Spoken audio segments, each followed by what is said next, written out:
Hello friend, how are you? I am Advocate Gaurav Kumar Gupta. I am MBA Finance and Chartered Accountant and PhD holder.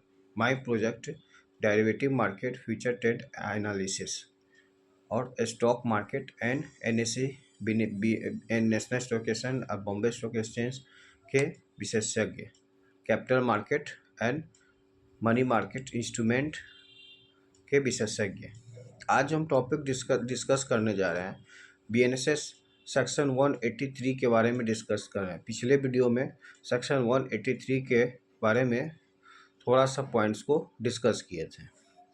183 में क्या होता है कि police investigation कर रही होती है, तभी वो मजिस्ट्रेट के सामने पेश करती है। सेक्शन 183 में जिक्र किया गया है, जिसको 164 को रिप्लेस कर रखा है।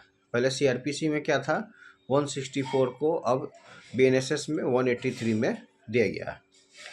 14 दिन कैलकुलेट करने को बढ़ोगे तो वहाँ पे इन्वेस्टिगेशन ही पूरा नहीं हुआ है। यहाँ पे इन्वेस्टिगेशन वगैरह कंप्लीट करने के बाद में जब उसको मजिस्ट्रेट के सामने पेश किया गया है, उसकी बात वहाँ पे की जा रही है। ये सेगमेंट विशेष रूप से ध्यान में आपको रखना है। एक्यूज को इन्वेस्टिगेशन से जुड़ी सारी चीज़ें मिलनी चाहिए। एक्यूज को क्या होता है, जो अरेस्ट होता है, जो एक्यूज पर्सन होते हैं, उसको सारी चीज़ें इन्वेस्टिगेशन से जुड़ी होनी चाहिए। पार्टिकुलर पुलिस वाले ऐसे करते हैं, पुलिस वाले सीधा कोर्ट में दे देते हैं और सीधा कोर्ट में से कॉपी लेकर आओ चार्जशीट, आप जिसको हम चार्जशीट भी कह सकते हैं, जिसको हम शुद्ध भाषा में या लेमैन में हम उसको चालान भी कहते हैं। एक शब्द होता है चार्जशीट और एक शब्द होता है चार्ज फ्रेमिंग। इन दोनों में आपको कंफ्यूज नहीं होना है। चार्जशीट कौन फाइल करता है? तो चार्जशीट फाइल करती है पुलिस, जब वो अपना इन्वेस्टिगेशन कंप्लीट कर लेती है।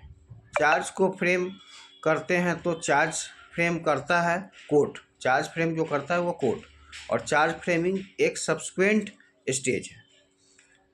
इससे में डायरेक्ट कनेक्शन नहीं होता है। ये सेगमेंट थोड़ा सा, चार्जशीट को हम चालान के भी नाम से बोलते हैं। चार्जशीट को हम क्या बोलते हैं? चालान के नाम से। जब कभी जहाँ कहाँ चालान पेश हो गया है, तो इसका मतलब ये है कि पुलिस ने अपना इन्वेस्टिगेशन कंप्लीट कर दिया है। पुलिस को ये लगता है कि इस व्यक्ति के द्वारा अपराध किया गया है, तो ये क्या करती है, अपना चालान पेश करती है। ये बात वगैरह एप्लीकेबल होती है। सबसे पहले 230 का जो कंप्लाइंस करनी पड़ेगी। 230 BNS ये है कि अभियुक्त को, अक्यूज को जो रिलीवेंट डॉक्यूमेंट है उनकी कॉपी सप्लाई करना। रिलीवेंट डॉक्यूमेंट की लिस्ट कैसे याद करोगे? ट्रायल पहले एक्यूज को कौन सी डॉक्यूमेंट की कॉपी देना ज़रूरी है ट्रायल से पहले? पहला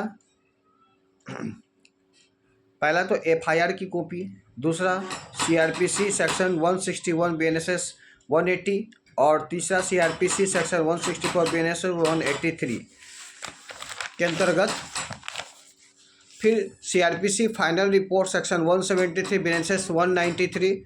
फिर फर्दर इन्वेस्टिगेशन हुआ है, रखा है, उसकी रिपोर्ट की कॉपी वगैरह हो तो मजिस्ट्रेट को इस तरीके से पेश कर देंगे। Other requirement document, police investigation, cognizable offence. अब अगले वीडियो में हम इन्वेस्टिगेशंस को थोड़ा सा डीप में बताएंगे। That's all.